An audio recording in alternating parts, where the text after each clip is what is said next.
Bonjour Christelle. Bonjour Tom.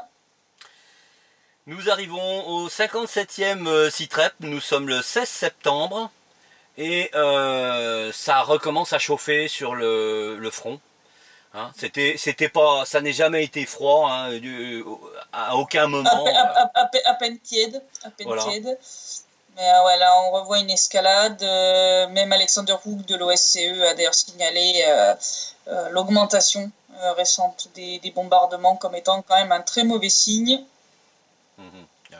Puisque durant la semaine écoulée, l'armée ukrainienne a violé le cessez-le-feu en République populaire de Donetsk à 261 reprises, soit 62 de plus que la semaine passée, au cours desquelles 796 projectiles d'un calibre interdit par les accords de Minsk ont été tirés. Donc je rappelle artillerie, mortier, chars d'assaut. Là, on a plus que doublé par rapport à la semaine dernière. On était à 300 et quelques. Là, on est quasiment à 800. L'intensification du travail des snipers se poursuit. J'ai pu le constater moi-même à Zaïtsevo, donc au nord de Gorlovka.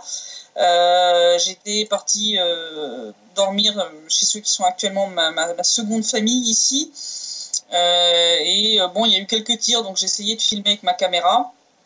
Mais c'était des tirs assez sporadiques. Et au bout de plusieurs fois, on faisait attention, on coupait la lumière dans la pièce. J'approchais toujours de la fenêtre, soit par le côté, soit par en dessous. En fait, la caméra, j'avais caché les lumières. Et même comme ça, il y en a un qui nous a repérés et qui a tiré qui a touché le mur juste à côté de la fenêtre. Donc, j'ai arrêté de filmer après ça, donc ça montre bien qu'ils ont du matériel de vision nocturne, qu'ils ont tout ce qu'il faut. Oui, parce que de nuit comme ça, repérer une caméra.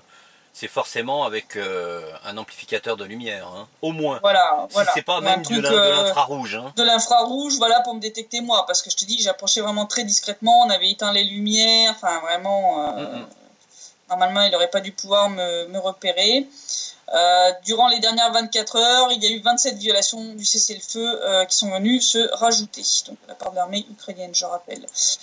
Ces bombardements ont touché 24 localités de la République, donc quasiment la même chose que la semaine passée. Le bilan s'alourdit par rapport à la semaine dernière. 2 soldats de la RPD ont été tués et 2 ont été blessés cette semaine. Les morts, c'est principalement... il y en a un sûr, c'est dû au sniper. Le deuxième, je ne suis plus certaine si c'est dû à un bombardement. Mais il y en a un pour sûr qui a été tué par un sniper. Donc voilà quoi. Les bombardements de la semaine ont détruit 8 bâtiments. Là, de nouveau, le bilan s'alourdit aussi en termes matériels. L'armée ukrainienne a aussi régulièrement visé, de manière quasiment quotidienne, la première station de pompage de la station d'épuration de Donetsk. On risque de laisser des dizaines de milliers de personnes sans eau potable, tout va bien. Si on regarde tout ce qui est armes lourdes, alors on a deux voies de renseignement. On a les services de renseignement de la République populaire de Donetsk, donc les unités de reconnaissance qui ont détecté des mouvements d'armes lourdes près de la ligne de contact, donc près du front, entre autres 25 chars d'assaut, 2 canons automoteurs Gvosdika de 122 mm, 6 obusiers Jetsin B de 152 mm et 7 obusiers D30 de 122 mm. L'OSCE, donc qui est la deuxième voie de renseignement, elle a détecté l'absence de 59 pièces d'équipement ukrainien, des zones de stockage où elles devraient se trouver, dont 6 canons automoteurs Gvosdika de 122 mm, 6 canons anti-chars MT-12 Rapira de 100 mm, 4 lance-roquettes multiples grades de 122 mm et 3 obusiers MSTAB de 152 mm. Voilà. C'est pas des raquettes de ping-pong ou de tennis, on a affaire à du calibre Maus. Du calibre Maus. Avec des dégâts possibles assez notoires. Surtout les lance-roquettes multiples ou les obusiers de 152 mm, ça fait des jolis cratères. Ce qui semble expliquer partiellement tout ça, c'est la nouvelle carotte que Kiev utilise pour motiver ses soldats. Donc ils leur ont promis, je ne sais pas combien de fois, d'augmenter les salaires des soldats qui sont sur le front. En fait, il faut lire les petites lignes en bas à droite, tu sais, comme sur les contrats d'assurance. Donc en fait, ces augmentations ne sont pas des augmentations, ce sont des primes qui ne sont données qu'aux soldats qui tirent. sur la RPD et la RPL. Voilà. Puis après qu'il y a eu confirmation qu'ils l'ont bien fait. Donc certainement pourquoi les bombardements vont croissant malgré la nouvelle trêve, parce que forcément avec une carotte comme ça et vu ce qu'ils sont payés, tu les incites fortement à violer le cessez-le-feu. Donc en fait les soldats ukrainiens là sont récompensés pour chaque bombardement, chaque équipement endommagé et pour chaque personne tuée. C'est merveilleux. Le pire, je crois que c'est peut-être que ça finit par ne plus nous étonner. Non, mais ça me donne toujours autant envie de vomir. Ah oui, par contre. Ça, malheureusement. Et puis, histoire de passer aussi pour des héros dans la presse, les unités des forces armées ukrainiennes organisent des bombardements par accord mutuel avec d'autres unités. Donc en clair, les commandants de brigade ou de bataillon se mettent d'accord pour se bombarder l'un l'autre, leur position. Ils font venir ainsi des journalistes corrompus qui veulent un bon reportage et donc un bon cachet derrière, un bon salaire. Fake news aussi. Parce que voilà, beaucoup de journalistes, il ne faut pas l'oublier, sont des freelances qui sont payés à la pige. Donc donc ils se tirent dessus. Et puis le tout est enregistré par ces pseudo-journalistes et présenté comme des affrontements avec l'ennemi, c'est-à-dire nous, quoi. Ouais. C'est de la fake news totale. Enfin bon, ils sont plus à ça près. Niveau fake news, côté ukrainien, ils battent des records à la fin. Moi j'en peux plus de démonter leurs fake news, il y en a trop, quoi. Ça va devenir des experts. C'est le genre d'expertise quand même dont on se passerait. Ah oui. Si on regarde le moral des troupes ukrainiennes, il se dégrade toujours, entre autres à cause de tous ces problèmes financiers, du fait que les soldats sont mal payés, etc. Donc résultat l'armée ukrainienne continue à avoir des suicides dans ses rangs. Ainsi, un soldat de la 56e brigade d'infanterie motorisée nommé Kolomichuk s'est suicidé récemment. Lors de l'enquête, il a été établi que ce charmant soldat avait été admis et traité en hôpital psychiatrique il y a un peu plus d'1 an. Donc, tu te demandes ce qu'il foutait sur le front quand même. Il ratisse large, vu que les effectifs... Oui, là, pour ratisser large, filer une arme à un mec qui a été en hôpital psychiatrique, faut... ils en sont là. Vouloir quand même, ils en sont là. Et d'autres, d'ailleurs, sont mûrs pour l'hôpital psychiatrique.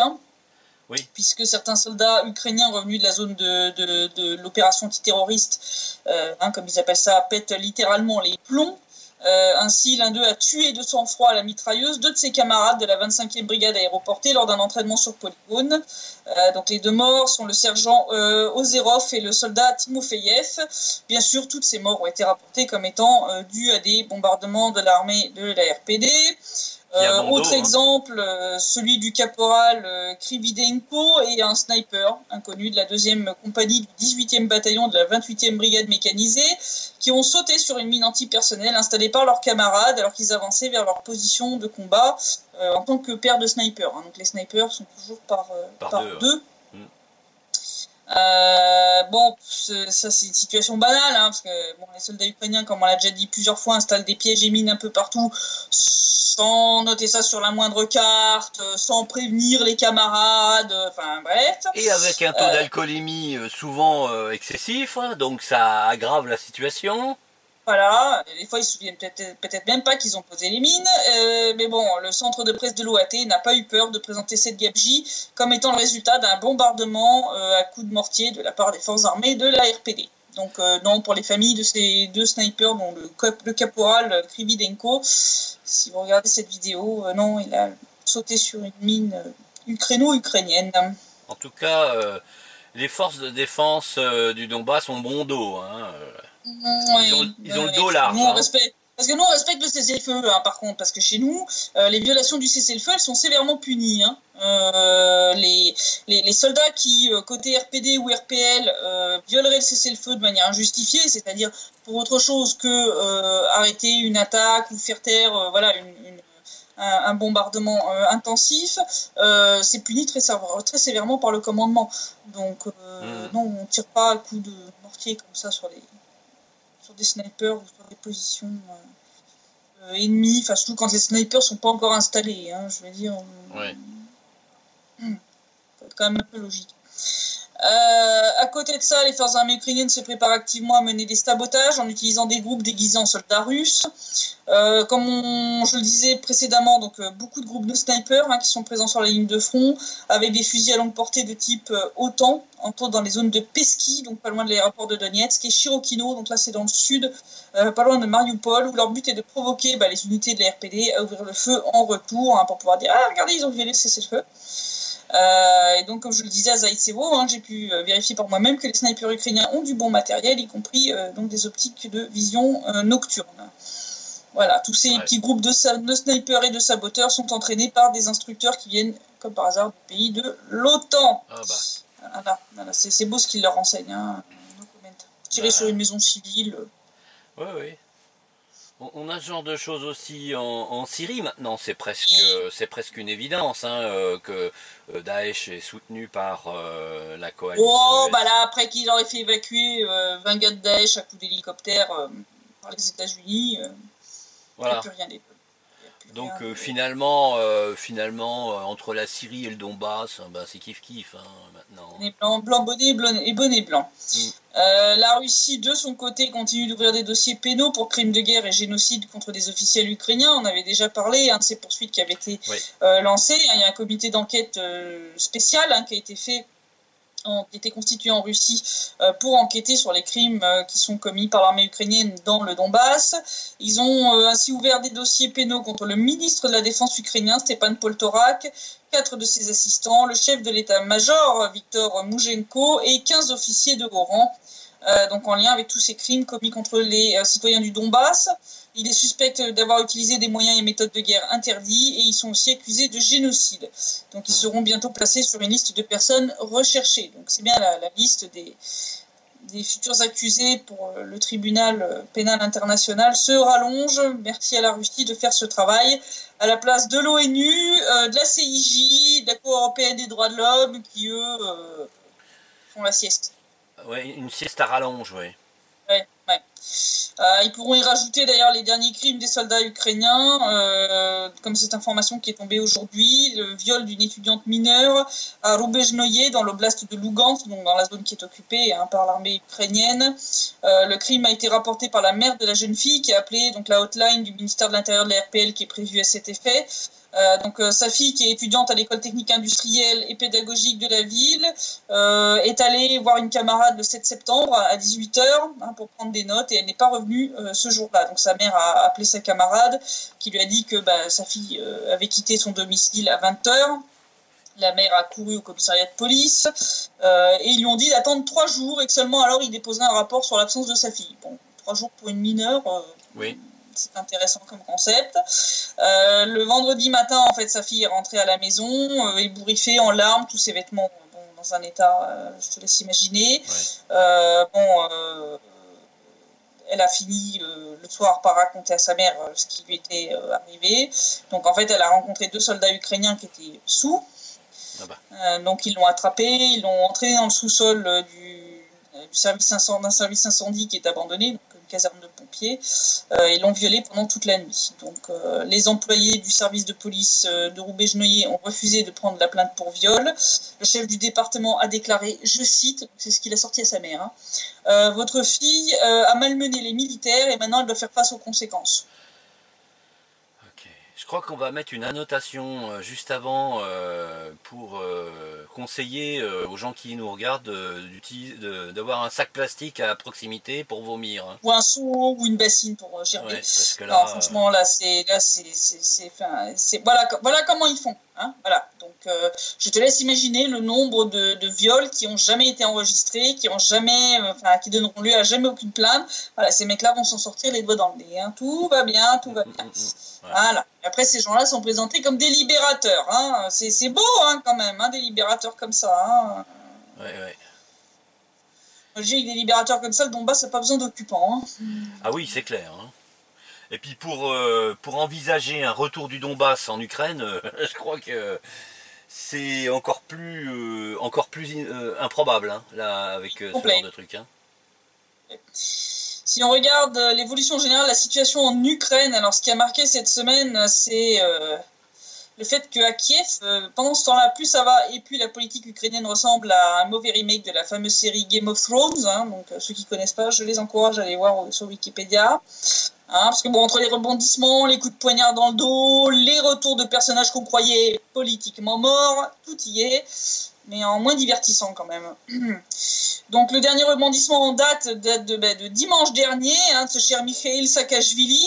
Donc on en avait parlé en août, quand il était réapparu miraculeusement en Pologne, en provenance des États-Unis, alors que maintenant il est censé être apatride, il est censé ne plus avoir de passeport ni de nationalité. Donc j'avais indiqué que ça, plus tous les articles qui étaient à charge contre Poroshenko indiquaient un possible futur Maïdan. Puis bon, ça s'était un petit peu étouffé pendant un temps, certainement le temps de voir si Poroshenko allait faire voter cette fameuse loi de réintégration du Donbass, qui, pour l'instant, elle a l'air de se faire oublier, celle-là. Donc il semble que les néoconservateurs en ont assez d'attendre encore et toujours. Comme on en parlait, la fin de la guerre en Syrie se profile. 85% du territoire a été libéré de l'emprise de Daesh. Donc les néoconservateurs ont besoin d'une guerre, donc il leur faut plus radical que Porky. Et il se trouve que parmi ce qu'ils ont en stock en termes de politiciens ukrainiens importants, qui pourraient jouer le rôle de président, Yulia Tymoshenko est celle qui bénéficie du meilleur capital sympathie au niveau de la population, même si ça vole pas très haut. Mais bon, seul, il lui est assez difficile de destituer Poroshenko. On rappelle que c'est pas faute d'essayer. Elle a tout fait pour être calife à la place du calife, quand même, la blonde. Donc j'ai surnommé Cersei maintenant, parce que je trouve qu'avec le parallèle avec Game of Thrones, le personnage de Cersei lui va à merveille. Fausse blonde et psychopathe, toutes les deux. Absolument. Voilà, donc là, les États-Unis lui ont envoyé un allié, Saakashvili, parce que bon, il a quand même une bonne expérience des révolutions de couleur, puisque je rappelle qu'il est devenu président en Géorgie après la révolution des roses, mais aussi pour ce qui est de déclencher des guerres contre des civils vivant dans des zones ayant fait sécession, puisque je rappelle que c'est lui aussi qui a déclenché la guerre en Ossétie du Sud en 2008, qui a valu la peignée du siècle à l'armée géorgienne contre l'armée russe. C'est ça. En plus, contre pas beaucoup de forces de l'armée russe, sans vouloir être méchante.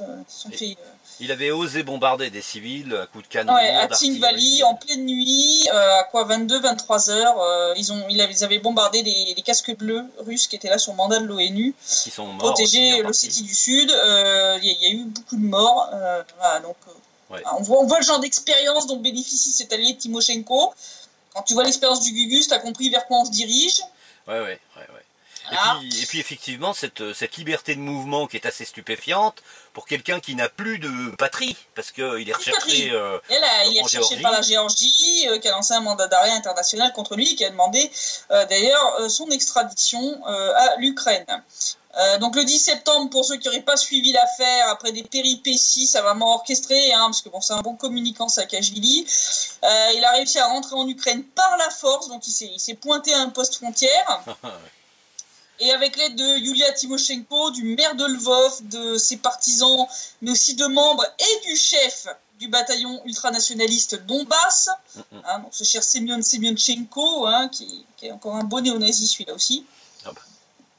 Voilà. Donc il a réussi à rentrer. Donc les gardes frontières ukrainiens avaient fait un espèce de cordon, ils s'étaient quand même ça tenus par les coudes. Bon, je vais pas être méchant, mais c'est un peu n'importe quoi, parce que bon, il y avait quand même plusieurs centaines de partisans de Saakashvili, donc ils ont eu aucun mal à défoncer complètement le cordon en question, attraper Saakashvili, ils ont formé un espèce de cocon autour de lui, ils lui ont permis de passer la frontière comme ça. Donc soit les gardes frontières ukrainiens ont fait semblant de défendre la frontière, ou alors ils sont vraiment incapables de la protéger. Bon, dans un cas comme dans l'autre, c'est quand même très mauvais pour l'Ukraine. Voilà. C'est un euphémisme. Voilà. Donc, on parlait du fait que, comme preuve du fait que Saakashvili est soutenu par les États-Unis, donc le fait qu'il a réussi à revenir des États-Unis en Europe sans passeport ni nationalité. Alors ça, je sais pas où est-ce qu'on a vu ça, mais c'est quand même un précédent magnifique. Lors de son franchissement de la frontière polono-ukrainienne, parce que je rappelle, pour tous ceux qui ont l'habitude de la zone Schengen, où tu passes plus rien comme contrôle, mais quand tu passes les frontières entre l'UE et l'Ukraine, ou entre l'UE et la Russie, etc., tu passes quand même 2 postes frontières. Donc tu passes d'abord la frontière, les postes frontières polonais avant de passer le poste frontière ukrainien. Les gardes frontières polonais, qui savaient quand même que le gars est apatride, qu'il a plus de passeport, l'ont laissé passer sans encombre. Bon, quand tu sais que la Pologne est un très bon vassal des États-Unis, tu comprends beaucoup de choses. Et alors le must du must quand même, ce qui prouve définitivement que les USA soutiennent Saakashvili et cette démarche de Timoshenko, c'est la déclaration de Kurt Volker, je le rappelle, le représentant spécial des États-Unis pour résoudre la soi-disant crise ukrainienne, etc. Suite au scandale, Volker a appelé ni plus ni moins Poroshenko à laisser Saakashvili libre, donc à ne pas l'arrêter, et à lui permettre de déposer un recours devant une cour ukrainienne concernant le retrait de sa nationalité ukrainienne. Moi, je sais pas toi, mais moi, ça me rappelle quand même un copier-coller à peine modifié des appels de l'Europe et des États-Unis envers Yanukovych lors du Maïdan, l'appelant à ne pas réprimer les manifestations par la force. Bon, la suite, tout le monde la connaît. Oui. Ils n'ont pas beaucoup d'imagination, ils sont... Non. Ils prennent les mêmes et ils recommencent. Bon, suite à ce qui s'est passé dimanche, plusieurs personnalités importantes ont fait des commentaires, comme Oleg Tsaryov, ancien député ukrainien et président du Parlement novo-russe, mais aussi Nino Burjanadze, donc qui est l'ex-présidente du Parlement géorgien et ex-présidente par intérim de la Géorgie.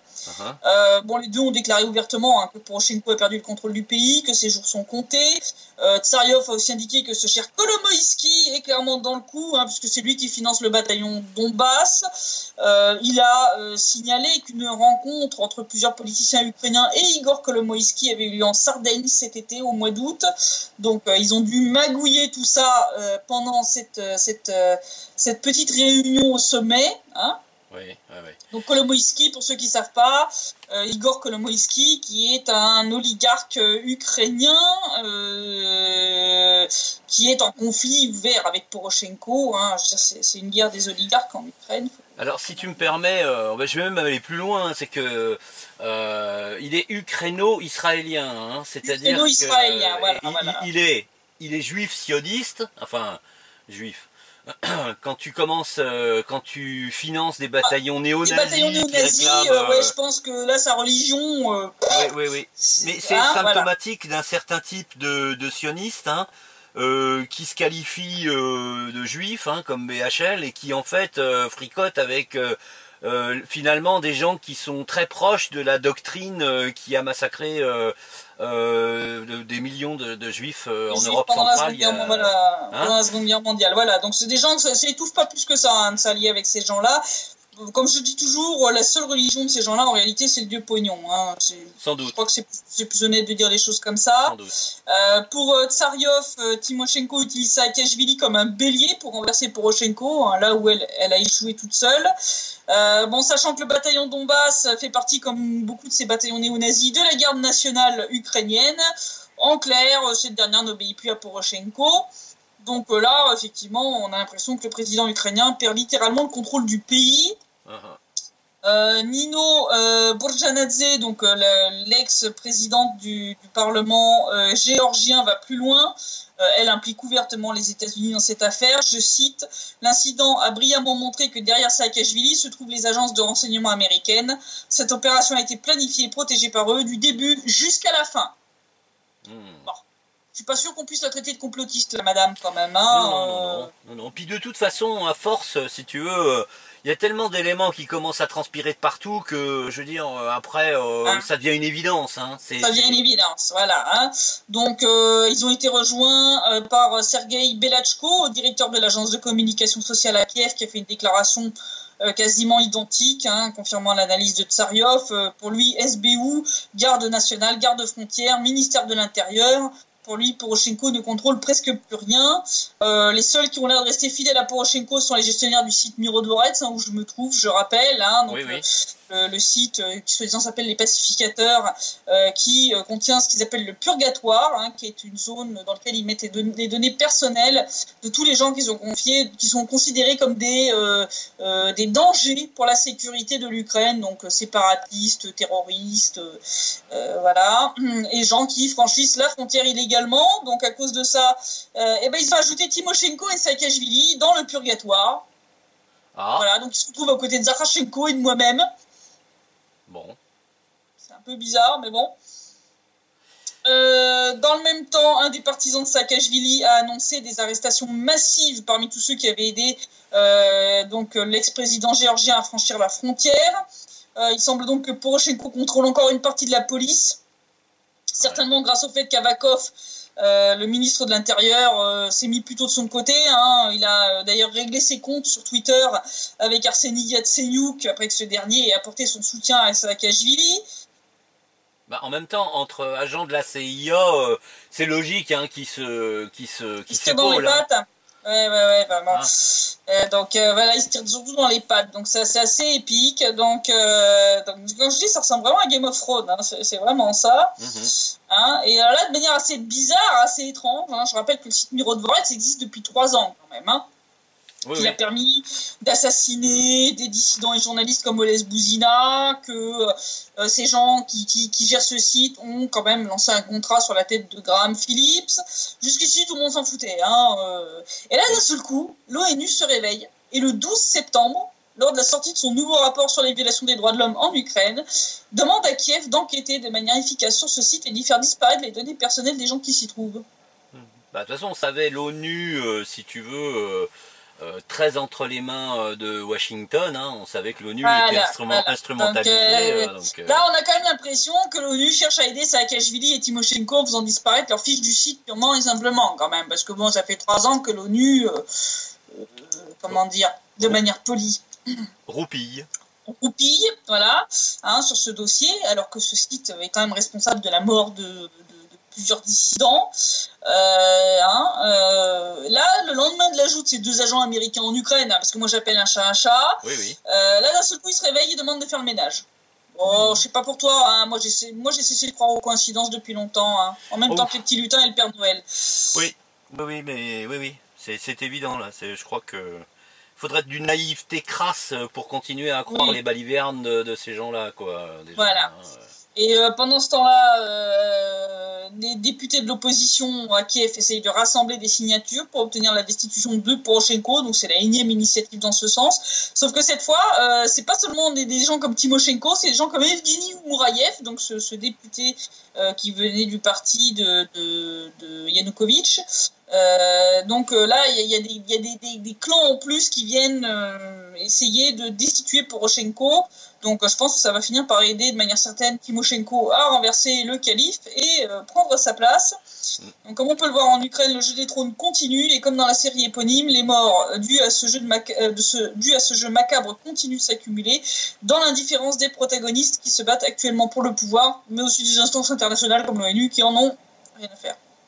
Alors, moi, à la suite de l'analyse que tu viens de faire, la crainte évidente, c'est que ça... pas une guerre civile, parce que c'est pas exactement ce qui se passerait, mais que la guerre sur le front du Donbass se déplace à Kiev. Hein. Non, alors moi ma grosse crainte, c'est le Maïdan 3.0 sauce nazie, hein, que je craignais déjà l'année dernière, qui finalement a été un petit peu postposé. Moi ce que je crains, c'est effectivement que Timoshenko se retrouve présidente. Oui, il faut savoir que Timoshenko, elle a beau, comment dire, bien présenter, hein, on va dire ça comme ça, elle a rien à envier au niveau idéologie à des nazis comme Semyon Semyonchenko ou les gars du régiment Azov. Hein. Je rappelle que pendant un temps, Nadia Savchenko, ex-pilote d'hélicoptère du bataillon Haïdar, qui est l'un de ces bataillons néo-nazis, a fait partie de sa fraction politique, de son parti, comme député à la Rada. Et que Savchenko a été exclu du parti de Timoshenko quand Savchenko a commencé de plus en plus à ruer dans les brancards et à essayer entre autres de résoudre le problème de l'échange des prisonniers au format tous par tous comme le prévoient les accords de Minsk. Oui, c'est-à-dire quand elle a commencé un petit peu à essayer d'arranger les bidons quand elle est venue ici, hein, parce que Savchenko est venue à Donetsk, et c'est là qu'elle s'est fait exclure.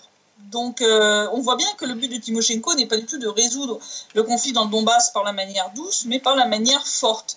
Donc moi ma crainte c'est ce Maïdan 3.0 soutenu par bon nombre de ces bataillons néo-nazis qui sont actuellement dans la zone de l'OAT, et le fait que ça relancerait la guerre ici tout simplement. Bon, je pense que de toute façon s'ils font un 3e Maïdan, le pays va exploser en morceaux. Je pense que là ils sont en train de jouer avec les limites. Donc je pense que ça va très très mal se finir. Donc ça, c'est ma grosse crainte vis-à-vis des événements qui sont en train de se passer. Les événements devraient se précipiter le 19, puisque Saakashvili a promis que le 19, il serait à Kiev pour foutre le bordel. Voilà. Oui, c'est un peu ce que je disais, c'est-à-dire que là, il y aura quelque chose à Kiev qui va concentrer l'attention. Enfin, peut-être pas l'attention des médias occidentaux, puisque ils vont essayer de mettre ça sous mais silence. Certainement d'une manière déformée, comme ils l'ont fait pour le précédent Maïdan. Comme ça, ils vont continuer à dépeindre maintenant Poroshenko comme un horrible dictateur, et puis on va présenter Timoshenko comme étant une sorte de libératrice de l'Ukraine qui veut lutter contre la corruption avec ce cher Saakashvili. Donc je la vois bien devenir présidente, donc calife à la place du calife, avec Saakashvili peut-être comme premier ministre ou un truc du genre. Dès qu'ils seront installés, voilà, on sait très bien ce qui va se passer ici, il ne faut pas se leurrer. Mais alors justement, ce que tu viens de dire induit quand même quelque chose d'intéressant, c'est que les médias seraient obligés de faire ce qu'on appelle un brutal changement de ligne éditoriale. Ils ont déjà commencé depuis quelques mois. Hein. On avait déjà parlé de ces articles. Ils dépeignent Poroshenko comme un dictateur, mais tu sais, ils sont pas un changement à 360 degrés près, hein, tu sais. Ouais, mais enfin, ça paraît comme étant. Yanukovych, qui négociait le traité d'association commerciale avec l'Europe. Oui, c'était un dieu, oui, bien sûr, mais... sympa, hein, du jour où... Tu sais, c'est comme Kadhafi, hein, Kadhafi, quand on le recevait en France, c'était Kadhafi, mon ami, et puis du jour où on a déclaré qu'il fallait lui faire la guerre, c'était de nouveau un horrible dictateur. Bon, c'est... Ouais. Ça les gêne pas plus, hein, tu sais, quand tu as ce niveau de propagande et que tu fonctionnes à la gamelle, je crois qu'il n'y a plus grand-chose, et il n'y a plus de conscience, il n'y a plus... Voilà, heureusement que ni le ridicule ni la honte ne tuent, parce que sinon il y a un paquet de propagandistes, journalistes européens qui seraient déjà tous morts. Voilà. Bon, enfin, c'est quand même c'est capillotracté à un point qu'à mon avis, ils se rendent pas compte que ça fait le lit des médias alternatifs comme le nôtre. Tant mieux. Hein, donc, ils révèlent ce qu'ils sont en réalité. Voilà. Donc c'est pas plus mal. C'est bien. Alors pendant ce temps-là, à Kiev, on refait un remake à l'ukrainienne de la sardine qui a bouché le port. Alors je suis désolée, pendant ce temps-là à Kiev un petit peu long, mais il est quand même assez épique et ça vaut le coup quand même de démonter un peu la blague pour que les gens y comprennent. Ouais. Donc tous les Français connaissent la fameuse histoire de la sardine qui a bouché le port de Marseille. Oui. Je vais pas vous la refaire, sinon vous cherchez en ligne sur Wikipédia. C'est une histoire qui est déformée d'une histoire vraie. Il faut croire que certains en Ukraine et aux États-Unis doivent avoir des origines marseillaises. Et cette fois, c'est pas le vieux port de Marseille qui aurait été bouché, mais le détroit de Kerch. Donc c'est ce fameux détroit qui permet d'accéder à la mer d'Azov, qui se situe donc entre la Crimée, l'Ukraine et la Russie. Et en guise de sardine, c'est le fameux pont que la Russie est en train de construire au-dessus du détroit qui est accusé de tous les maux. Donc les Ukrainiens prétendent que ce pont est une grande menace pour les ports de Mariupol et de Berdiansk, qui se trouvent donc en mer d'Azov, car soi-disant ils ne laisseraient passer que des bateaux de 10 000 tonnes maximum. Une catastrophe donc pour ces ports, selon eux, due à une nouvelle restriction de la taille des bateaux qui pourraient franchir le détroit, qui passerait d'un maximum de 200 mètres de long à 160 mètres. Certains articles vont même encore plus loin dans la galéjade, en affirmant que la hauteur sous les arches, 35 mètres, empêcherait les bateaux de type Panamax, donc c'est des super gros... les super gros vraquiers, de passer et donc de pouvoir desservir le port de Mariupol, ce qui entraînerait soi-disant une chute de 30% du trafic maritime du port. Donc résultat, suite à ce grand délire, un think tank américain, l'Atlantic Council, propose ni plus ni moins que d'envoyer les navires de guerre américains dans la mer d'Azov pour obliger la Russie à débloquer le détroit. Les pieds nickelés. C'est là où on va vraiment rigoler. Parce que quand tu regardes de près, tu as quand même un certain nombre de points de détail qui gênent un petit peu cette propagande délirante. Le premier, c'est que la Russie a 5 ports dans la mer d'Azov qui sont après le pont, eux aussi. Donc, sans être de très grands ports, ils ont quand même un tonnage annuel total de plus de 29 millions de tonnes. C'est 3 fois plus que 3 fois plus même, que le tonnage officiel de Mariupol et de Berdiansk. Donc il est évident que le pont de Kerch a été conçu pour que ces ports puissent continuer à travailler normalement. Donc si les ports, entre autres de Rostov ou de Taganrog, peuvent continuer à travailler, on voit mal comment Mariupol et Berdiansk pourraient souffrir aussi lourdement qu'annoncer la construction de ce pont alors qu'ils ont un tonnage annuel très inférieur. Hein, la seule nouvelle restriction, c'est effectivement 35 mètres de hauteur au-dessus du niveau de l'eau. Ça empêche effectivement certains bateaux de franchir le détroit. On va en parler un petit peu plus loin. Mais enfin, ça laisse quand même passer des vraquiers de 50 000 tonnes et non 10 000 comme l'affirment les Ukrainiens. Donc ça, c'est déjà le premier point. Le deuxième, pour les bateaux plus gros, c'est pas tant la hauteur au-dessus du niveau de l'eau que la profondeur du détroit, donc la hauteur en dessous, hein, voilà. Hein, parce que bon, si la hauteur de 35 mètres laisserait passer certains vraquiers d'environ 100 000 tonnes, ils ne peuvent de toute façon pas franchir le détroit de Kerch à cause de sa faible profondeur, puisque pour le franchir, il faut avoir moins de 8 mètres de tirant d'eau. Donc même avant la construction du pont, il était déjà impossible pour le port de Mariupol de recevoir des Panamax, dont le tirant d'eau est de 13 à 15 mètres, donc presque le double. En fait, c'est la partie du bateau qui se trouve sous la ligne de flottaison. Sous la ligne de flottaison, hein, donc la quille du bateau. Et cette limite de 8 mètres de tirant d'eau n'est pas nouvelle, elle n'a pas été imposée par la Russie, c'est une contrainte liée à la topographie sous-marine. Il faut savoir même que la Russie, puis l'URSS, donc à l'époque impériale, puis à l'époque soviétique, avait même creusé encore le détroit de Kerch, parce qu'à l'époque, c'était même 6 mètres de tirant d'eau, tu te rends compte. Donc, ils avaient déjà approfondi, ils avaient déjà creusé le détroit pour pouvoir laisser passer des bateaux plus gros. Donc là, enfin, je veux dire, faut arrêter les bêtises. Donc déclarer que les ports de Mariupol et de Berdiansk vont perdre du trafic parce qu'ils pourront pas charger, décharger des vraquiers de 50 000 tonnes ou des Panamax qui ne peuvent de toute façon pas franchir le détroit de Kerch, pont ou pas pont. Ah, ouais. C'est du mensonge à l'état pur, de la fake news, hein, là, vraiment total. Après, ils ont donc raconté que les navires seraient limités à des longueurs maximum de 160 mètres. En réalité, si on regarde les sites officiels russes, la seule limitation de longueur qui existe, elle est de 252 mètres. Sur ordre du ministre des Transports du 21 octobre 2015, en hausse même par rapport à 2014, donc à l'époque ukrainienne, où la limite était de 215 mètres. Donc on voit même qu'au contraire, les Russes n'ont pas réduit la longueur des bateaux autorisés, ils l'ont agrandi. Hein. La seule contrainte pour ces bateaux, d'ailleurs, de 215 mètres, c'est qu'ils doivent franchir le détroit 2 jours et tractés par un remorqueur. Donc, en clair, en fait, de nouvelles restrictions, certains navires qui auparavant étaient interdits d'accès à la mer d'Azov, ils sont maintenant autorisés. Donc, faut arrêter les conneries, quoi. Là, c'est vraiment n'importe quoi. Après, si on regarde un petit peu, exemple par exemple, hein, donc il y a un site qui s'appelle Marine Traffic, hein, tout le monde peut y accéder. On peut voir les bateaux qui se trouvent dans la mer d'Azov. Voilà. Nicolas, qui est l'un des co-auteurs de l'article avec moi, hein, il a fait une bonne partie de l'enquête. On y a découvert quand même, en regardant ce site, un bateau cargo d'environ 20 000 tonnes, le fédéral Oshima, qui se rendait à Mariupol et qui, avec ses presque 200 mètres de long, n'a eu aucun problème pour franchir le détroit de Kerch et passer sous le pont. Hein, donc, la soi-disant limitation en longueur 160 mètres, 10 000 tonnes, ça vaut rien, hein, c'est du flanc.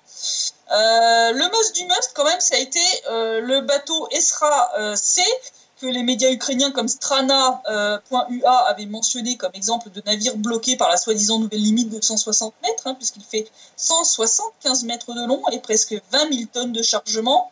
Or, le bateau en provenance d'Italie a franchi sans problème le détroit, est passé sous le pont et est arrivé le 9 septembre à Mariupol sans encombre. Là, niveau fake news en Ukraine, on atteint un niveau stratosphérique. Hein, vraiment bravo les mecs. Hein,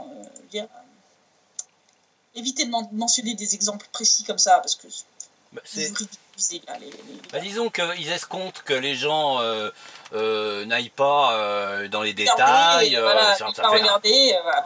Là, à Mariupol, les dockers s'ils lisent le site strana.ua, ils ont dû bien se bidonner quand ils ont vu le bateau arriver à quai. Hein. Hein, voilà. Alors maintenant, si on revient à ce délire d'Atlantic Council, hein, qui était prêt quasiment à déclarer la guerre à la Russie pour cette histoire, hein. Donc ils voulaient envoyer les navires de guerre américains pour obliger la Russie à lever le blocage du détroit de Kerch, qui n'existe que dans la tête d'officiels ukrainiens qui sont tous mûrs pour l'asile psychiatrique. Oui. Donc si on revient sur ce délire, parce que bon, tout l'article est délirant, hein, mais bon, le plus drôle réside quand même dans cette proposition, parce que bon, comme l'auteur n'a pas du tout étudié son sujet, Oui. en décrire, il ignore que les porte-avions américains ont un tirant d'eau d'environ 12 mètres, les destroyers d'un peu plus de 9 mètres et les croiseurs de 10 mètres. Même les sous-marins d'attaque américains ont un tirant d'eau supérieur à 9 mètres et ne pourraient pas passer même en faisant surface. Oui. À moins de s'échouer, hein. Voilà, donc en clair, les navires de guerre américains sont bien trop gros pour franchir le détroit de Kerch et seraient bien en peine de se rendre dans la mer d'Azov pour débloquer quoi que ce soit, pont ou pas pont. Ouais. Voilà, le plus gros navire américain qui pourrait franchir le détroit, ce serait une frégate. Bah, avec ça, je suis pas sûr que la Russie va avoir peur. Hein. Bon. Il y a peu de chance, oui. Voilà. Donc voilà le genre de stratèges américains, entre guillemets, hein, qui veulent déclencher une guerre entre les États-Unis et la Russie. Je rappelle toutes deux puissances nucléaires, et respectivement première et deuxième armée au monde, sur base d'une galéjade à l'ukrainienne. Hein, donc incapables de vérifier les informations et surtout incapables de vérifier si leurs plans guerriers sont réalisables, ces gens se sont ridiculisés totalement. Ce serait du plus grand comique si ces gens-là n'avaient pas la capacité de pousser des gouvernements à suivre leurs plans débiles et à se lancer dans une guerre avec une puissance nucléaire pour un remake à l'ukrainienne de l'histoire de la sardine qui a bouché le port. Ouais. Sardine gonflable, hein. Ouais, très gonflable, ouais. Là, elle leur a éclaté à la figure. Donc voilà un petit peu les derniers délires et news de la semaine. Donc là, la situation à surveiller de très très près cette semaine, ça va être clairement les troubles qu'on peut attendre à Kiev le 19 septembre. Ouais. Saakashvili avait promis de revenir en Ukraine, il l'a fait. Il a promis d'aller foutre le Bronx à Kiev. Je pense qu'il va tenir sa promesse. Sauf si Poroshenko arrive à le faire arrêter avant. Non, mais pour le moment, il est très très bien gardé et protégé par le bataillon Donbass, donc il y a peu de chance. Je pense qu'il ne va pas avoir le choix que de le laisser venir et de le laisser agir, puisque Poroshenko, donc Porky, comme Saakashvili est aussi un agent de la CIA, sauf qu'il n'a pas fait exactement ce qu'on lui a demandé de faire. Voilà. Et il sait ce qu'il risque, c'est-à-dire probablement un assassinat si jamais il insiste trop. C'est bien ce qui a failli arriver à Yanukovych. Hein. Je rappelle que sans l'intervention de la Russie, Yanukovych se faisait assassiner lorsqu'il a fui. Donc oui, je pense que là, ça va être assez folklorique dans là et les semaines qui suivent. En tout cas, le 19 septembre, il faudra clairement regarder la situation à Kiev, surveiller tout ça de près. S'ils arrivent à renverser Poroshenko, ça sent très, très mauvais. Très mauvais, et on aura très certainement une offensive ici dans la foulée, dès que Timoshenko sera en place et bien installée. Oui. Parce que elle, c'est clair, c'est elle qui avait promis de vitrifier, qui voulait vitrifier 8 millions de russophones ukrainiens, hein, je rappelle. Oui, vitrifier, donc à l'arme nucléaire. C'est la Cersei ukrainienne, voilà. Donc voilà, situation à surveiller de très très près. Malheureusement, ce que j'avais prédit se réalise. Ouais. J'en ai marre d'avoir raison. Il y a vraiment des jours, j'aime pas avoir tort. Oui, parce que tu anticipes les conséquences catastrophiques qui vont suivre, hein, c'est évident. Ça va être un bain de sang, donc voilà, donc vraiment que les gens surveillent de très très près les informations la semaine prochaine, vraiment qui regardent de près tout ça, parce que ça va avoir une incidence non seulement sur l'Ukraine, le Donbass, mais aussi de manière plus générale, puisque le but de tout ça, c'est d'arriver à entraîner la Russie dans un conflit contre l'Ukraine, puis par extension contre l'OTAN. Voilà, donc faut quand même que les gens se rendent bien compte de ce qui est en train de se jouer. C'est pas juste un petit jeu des trônes, hein, c'est un jeu des trônes qui peut avoir des conséquences extrêmement graves, comme dans la série éponyme. Donc c'est un jeu à surveiller, malheureusement. Donc je te dis, je l'espère qu'à samedi prochain, si jamais les choses bouge énormément dans le mauvais sens, on fera un site-rep exceptionnel. Entre-temps. Très bien. Bon, écoute, enfin très bien. Ouais, merci, très bien en tout cas pour le rapport que tu viens de faire, parce qu'il nous éclaire sur ce danger extrême, et parce que ça risquait sinon de nous passer sous le nez, enfin en tout cas au-dessus des oreilles, plutôt. Et de ne pas comprendre ce qui risque de se passer en Ukraine dans les quelques jours qui vont suivre. Donc voilà, donc je te souhaite une bonne soirée et j'espère que à samedi prochain. Merci Christelle, à que samedi prochain. Au revoir.